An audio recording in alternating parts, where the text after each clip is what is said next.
My name is David Clark. I'm 39 years old, and I used to believe that being a good provider was enough to keep a woman loyal. I was wrong. For 15 years, I've climbed the corporate ladder in logistics management. I've endured the endless conference calls that drag into evening hours, the red-eye flights to distribution centers across the country, and the countless nights in hotel rooms that all look the same after a while. I made these sacrifices gladly because they allowed me to give Hannah the life I never had growing up. We built our dream in the suburbs of Chicago, a 3-bedroom colonial with maple trees lining the driveway.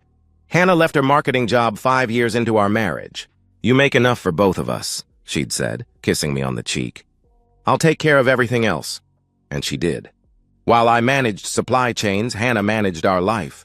A spotless home, dinner parties with neighbors, weekend getaways to Michigan wineries, and those late-night conversations in our kitchen where we'd share a bottle of Cabernet and laugh about nothing important until midnight. For years, I thought I was one of those rare men with an enviable marriage. I'd return from business trips to find Hannah waiting at the door, her arms open wide. Those homecoming embraces melted away every hour of travel fatigue. Her body would press against mine with an urgency that told me she'd missed me, really missed me, while I was gone.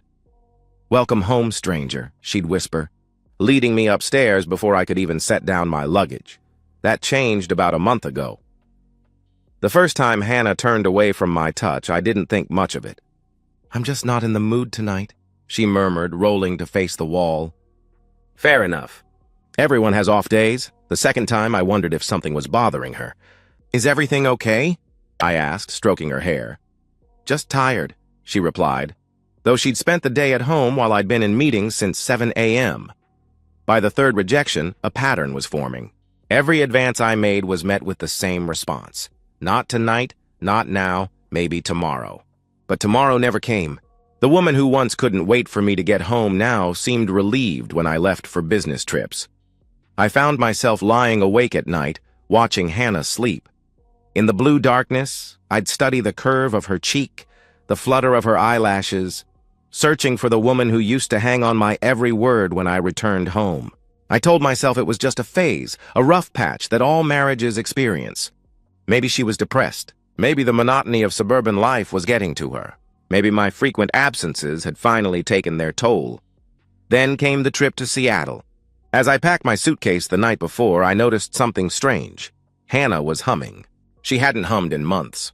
She moved around our bedroom with a lightness I hadn't seen in weeks, sorting laundry with almost cheerful efficiency.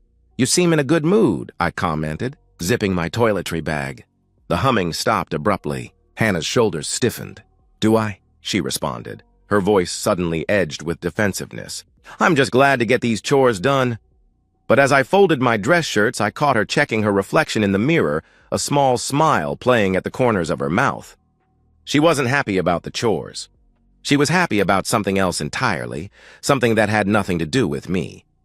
For the first time in our marriage, Hannah seemed eager for me to leave. The progression was subtle at first, easy to dismiss if you weren't paying attention. Fortunately, or unfortunately, I'm trained to notice patterns. In corporate logistics, my job is to identify inefficiencies, spot breaks in the supply chain before they become catastrophic. I never expected to apply those same analytical skills to my marriage.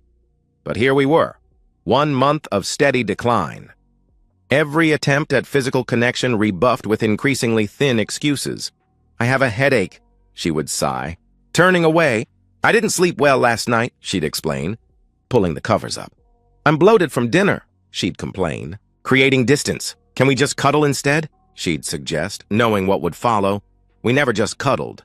Hannah would position herself at the edge of the bed, creating a chasm between us that might as well have been the Grand Canyon. Meanwhile, other changes accumulated like warning signs on a highway. Hannah joined a gym, something she'd resisted for years despite my gentle encouragement. "I just want to feel good about myself again," she explained when I expressed surprise. A reasonable explanation, but it didn't account for the new underwear I discovered while doing laundry one weekend. Delicate, expensive pieces I'd never seen her wear. Then came the phone calls. Hannah had always been social, but suddenly her phone was buzzing constantly.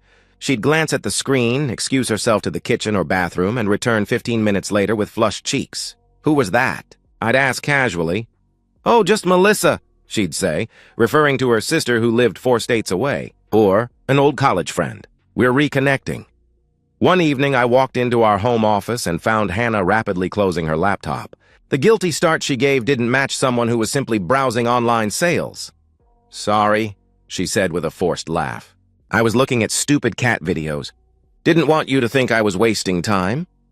Hannah had never apologized for watching cat videos before. She used to call me over to watch them with her. The business calls home became torture. I'd phone from hotel rooms in Dallas or Phoenix, trying to maintain our connection across the miles. "How was your day?" I'd ask. "Fine, normal, nothing special," she would respond. Her voice increasingly clipped, distracted. "I miss you," I'd tell her, trying to recapture our old intimacy. "The dishwasher is making that noise again," she'd deflect. "Can you look at it when you get back?" Sometimes I'd hear things in the background that didn't make sense. Jazz music playing softly, though Hannah preferred pop. The dialogue from unfamiliar TV shows. Once I could have sworn I heard a male voice murmur something, followed by Hannah's sharp, "Shh! Is someone there with you?" I asked. "Just the TV," she answered quickly. Too quickly. The breaking point came when I was organizing receipts for my expense report. Mixed in with my business receipts was one I didn't recognize. Dinner for 2 at Vincenzo's, an upscale Italian restaurant downtown that charged $50 for pasta. The date corresponded with my last business trip to Boston. That night, I confronted her. "Did you go to Vincenzo's while I was away?" Hannah's eyes narrowed almost imperceptibly before she composed her features. "Oh, yeah. Melissa was in town. We had a sister's night. Melissa was here?" "She didn't mention that when I spoke to her last week," I countered, watching her reaction. "It was last minute. She had a layover and called from the airport," she explained, her voice too casual. "And you took her to Vincenzo's?" "I thought she hated fancy restaurants," I pressed, not letting go. Hannah's face transformed then, anger replacing the careful neutrality. "What is this, an interrogation?" she snapped. "Since when do I need to report every meal I eat when you're not here?" Her defensiveness confirmed everything. The woman I'd trusted for 15 years was lying to my face and doing it badly. 3 days later, my phone rang as I was boarding a flight to Minneapolis. It was my client, apologizing profusely. A family emergency had forced him to cancel our meeting. Could we reschedule for next month? I stood in the jet bridge, other passengers flowing around me as I contemplated my options. I could extend my stay, try to schedule other meetings in the area. I could fly to another city where we had ongoing projects, or I could go home early and surprise my wife. For the first time in our marriage, Hannah wouldn't know when to expect me. I'd catch her completely off guard. Maybe seeing her natural reaction without the mask she'd been wearing lately would give me the answers I needed. I changed my ticket and boarded a flight home instead.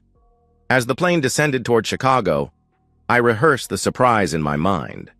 I imagined walking through our front door, calling Hannah's name, seeing her face light up with genuine pleasure at my unexpected return. But the knot in my stomach told a different story. My gut, the same instinct that had saved countless business deals, was screaming that Hannah's expression would be anything but pleased when I walked through that door.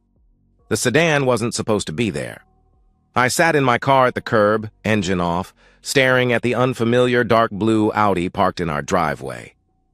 Not a neighbor's car. I knew all their vehicles by now. Not a service vehicle. No company logo on the side, no ladder rack on top. Just a sleek, expensive car that had no business being at my house on a Wednesday afternoon. My stomach clenched as though I'd swallowed broken glass. I didn't want to jump to conclusions. Maybe Hannah had a visitor, a friend, a relative, someone with a perfectly innocent reason to be there. But as I stared at that car, every instinct honed over years of business negotiations told me I was about to walk into something I couldn't unsee. I approached my own front door like a burglar, key trembling slightly in my hand. The house felt different the moment I stepped inside, charged with an unfamiliar energy. The air smelled different, a cologne I didn't recognize mingling with Hannah's perfume. Then I heard it. From upstairs came the unmistakable sounds of passion. Rhythmic movement, a headboard striking the wall in a steady cadence. Hannah's voice, higher, more urgent than I'd heard in months, crying out in pleasure.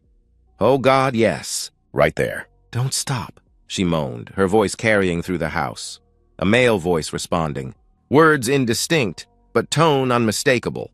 I stood frozen in my own entryway, briefcase still in hand as the sounds of my wife's infidelity echoed through our home. 15 years of marriage reduced to this moment of absolute clarity. I had been replaced. Something cold and detached settled over me. The initial shock gave way to a strange calm, as though I were observing the situation from outside my body. This wasn't just a betrayal. It was a problem that required a solution. A situation that demanded control. I set down my briefcase silently and moved toward the stairs. Each step felt deliberate, my body operating with a mechanical precision while my mind raced ahead, plotting moves and counter-moves like a chess grandmaster. At the top of the stairs, I could see that our bedroom door wasn't fully closed. A sliver of afternoon light spilled into the hallway through the gap. The sounds were louder here, Hannah gasping, moaning, making noises she hadn't made with me in months. I approached the door and peered through the crack. There she was, my wife of 15 years, naked and writhing on sheets I'd helped her select at Macy's last spring. Her legs were wrapped around a man I didn't recognize, younger than me with the sculpted physique of someone who had more time for the gym than I did between business trips. His back was to me, but I could see his hands gripping Hannah's hips, pulling her toward him with each thrust. Hannah's eyes were closed, her head thrown back in abandon. She looked beautiful in her betrayal, more alive than she'd been with me recently. That hurt more than the physical act itself. I didn't make a sound, didn't burst through the door in a jealous rage, didn't announce my presence with shouted accusations. Instead, I backed away silently, my mind crystallizing around a single thought. I would control how this played out. Downstairs, I moved with purpose.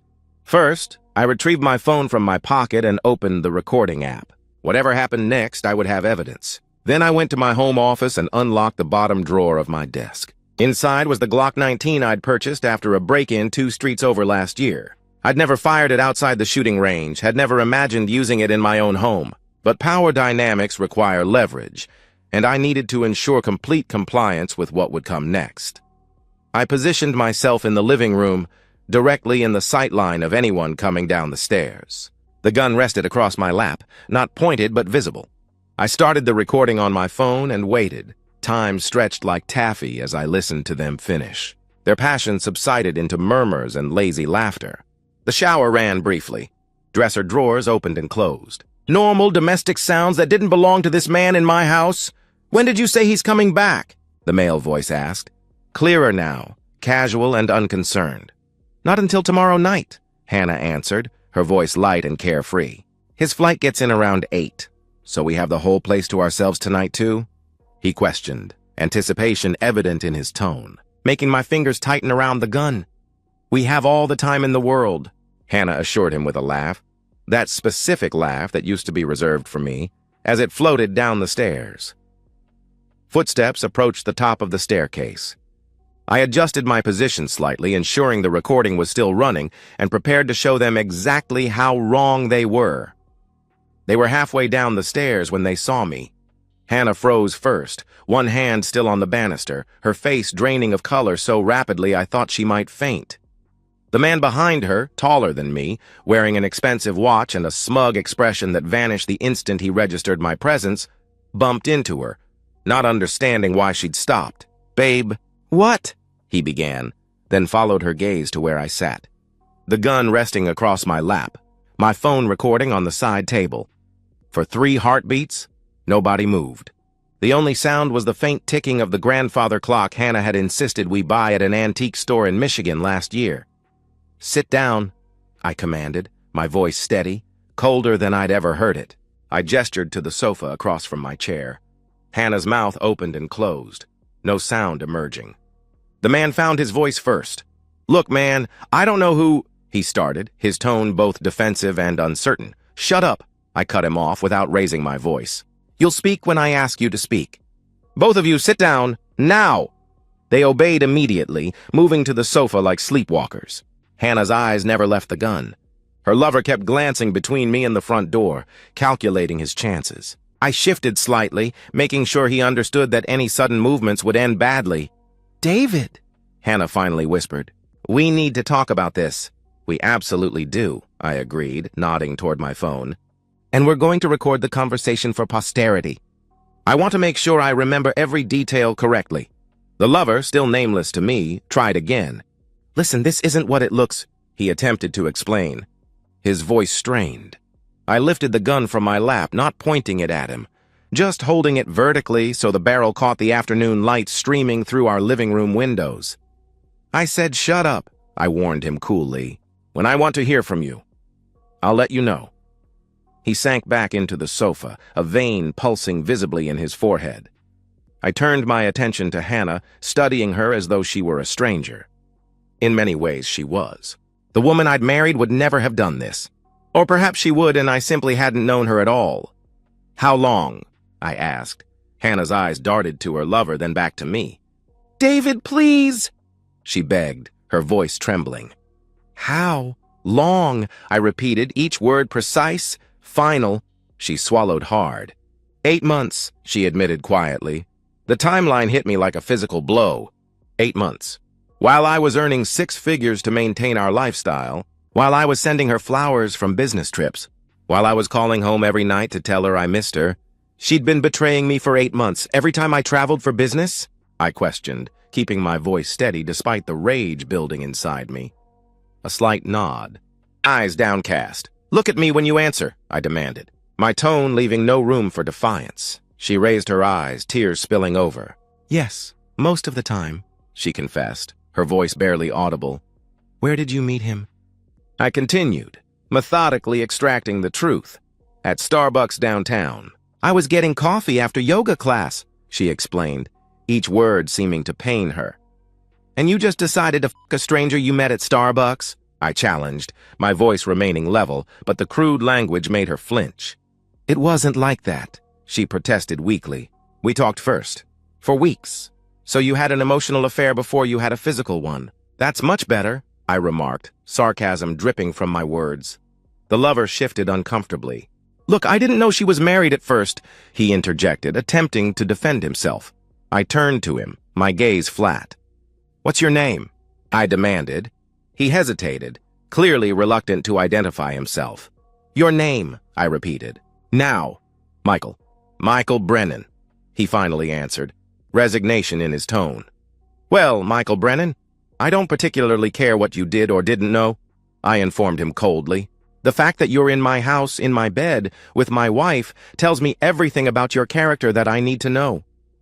Michael straightened, some misplaced sense of dignity apparently wounded.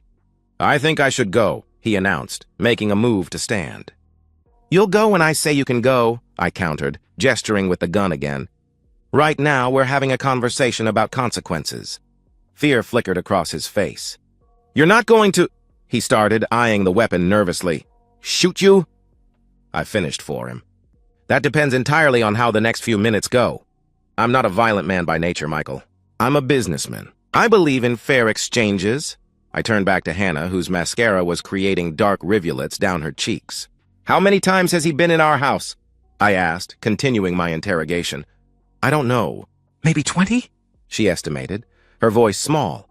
"In our bed?" I pressed a barely perceptible nod. "I want to hear you say it," I insisted. "Yes," she whispered. "In our bed." "And when I called from business trips?" "Where was he?" I continued, needing to understand the full extent of their deception. Hannah's silence was answer enough. "So while I was calling to tell you I missed you, he was right there beside you? Maybe you even put me on speaker so you could both laugh about it afterward?" I suggested, the thought turning my stomach. "No," Hannah denied quickly. "It wasn't like that. You never what?" I interrupted. "Disrespected me? Betrayed me? Lied to my face for 8 months? Because from where I'm sitting, you did all of those things and more." I turned my attention back to Michael, who was perspiring visibly now, eyes fixed on the gun in my hand. "You've been enjoying my hospitality for quite some time, Michael," I observed coolly. "Sleeping in my bed, showering in my bathroom. My wife while I paid the mortgage. That's quite a service you've been receiving." "I didn't think of it that way," he muttered, avoiding my gaze. "Of course you didn't," I replied. "But now it's time to pay the bill." His eyes widened. "What do you mean?" he asked, alarm evident in his voice. I smiled thinly. I mean that nothing in this world is free. You've been using my property for your pleasure. Now you're going to compensate me for it. I set the gun down carefully on the side table, still within easy reach, and picked up my phone instead. Open your banking app, I instructed. You can't be serious, Michael protested. But his voice lacked conviction. I picked up the gun again. Oh, I'm extremely serious, I assured him. Open the app. With trembling fingers, Michael pulled out his phone and opened his banking application. I want $50,000 transferred to my account, I stated flatly. Consider it payment for services rendered. Michael blanched. 50,000? That's insane. I don't, he stammered. Clearly shocked by the demand. You drive an Audi, wear a Rolex, and have been comfortable enough to take my wife to Vincenzo's, I interrupted, laying out the evidence of his financial comfort. You have the money, and you're going to transfer it right now, or I'll ensure that everyone in your life knows exactly what kind of man you are. That's blackmail, he protested weakly. No, Michael, it's restitution, I corrected him. And it's a bargain compared to what a divorce would cost me if I hadn't caught you. I nodded toward my phone. I have Hannah's confession recorded. I have you in my house. I have everything I need to destroy both of you socially and professionally. So you can either transfer the money and walk out of here with some dignity intact, or you can test how far I'm willing to go.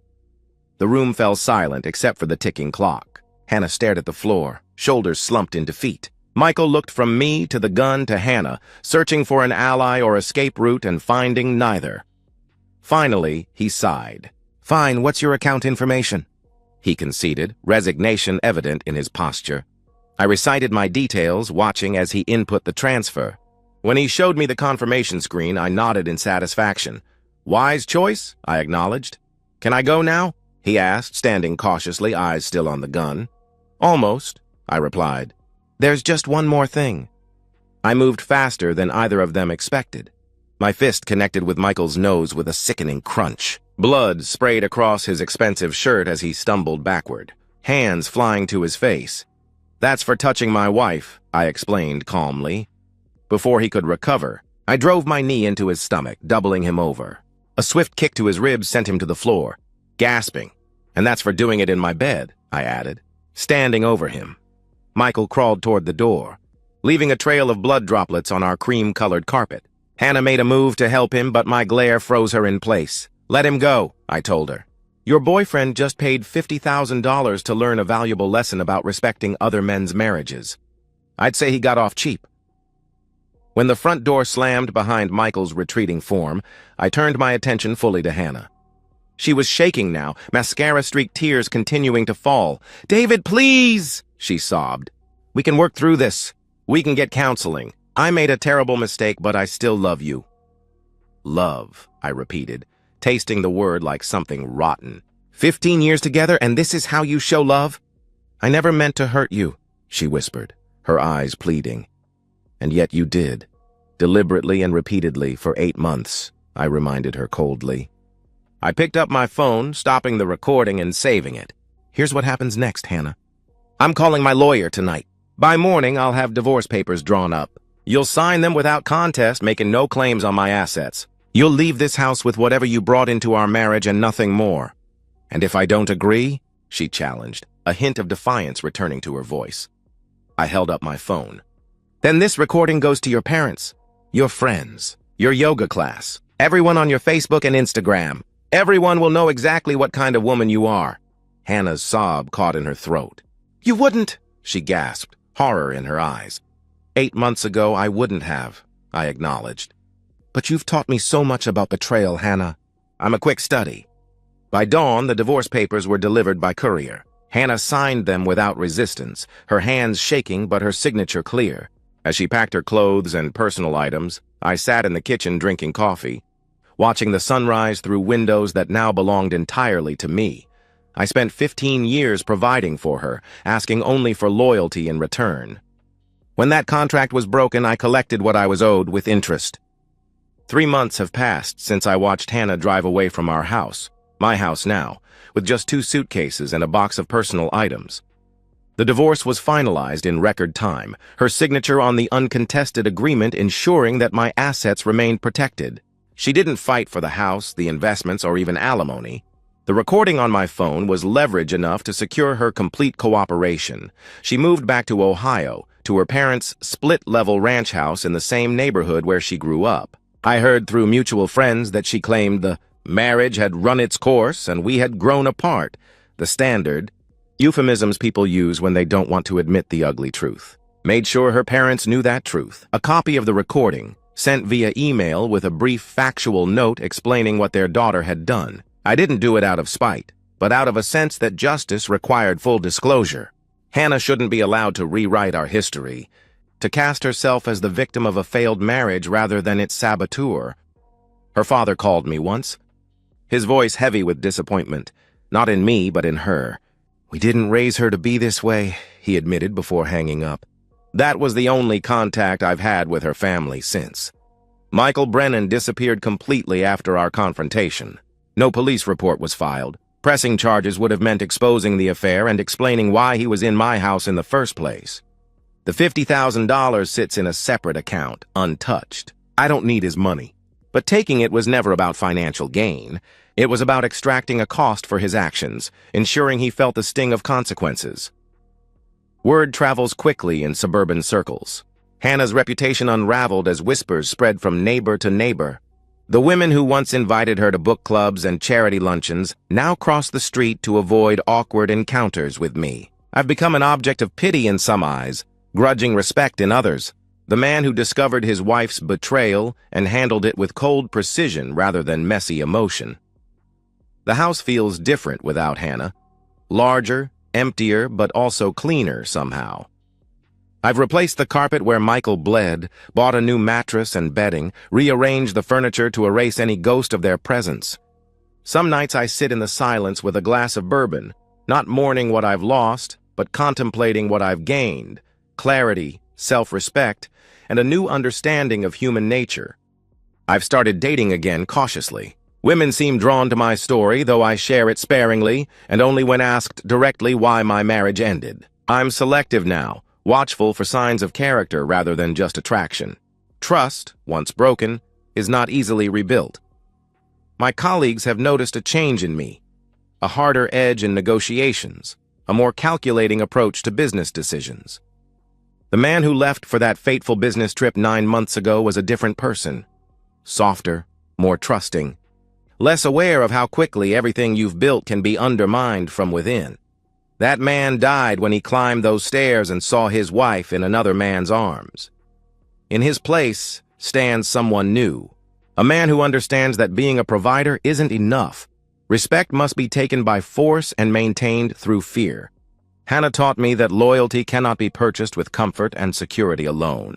It's a harsh lesson, but a necessary one. My assets stayed protected. My name stayed clean. And Hannah, she lost everything. Her marriage, her reputation, and her safety net. Some men are destroyed by betrayal. Others use it as an education in human nature.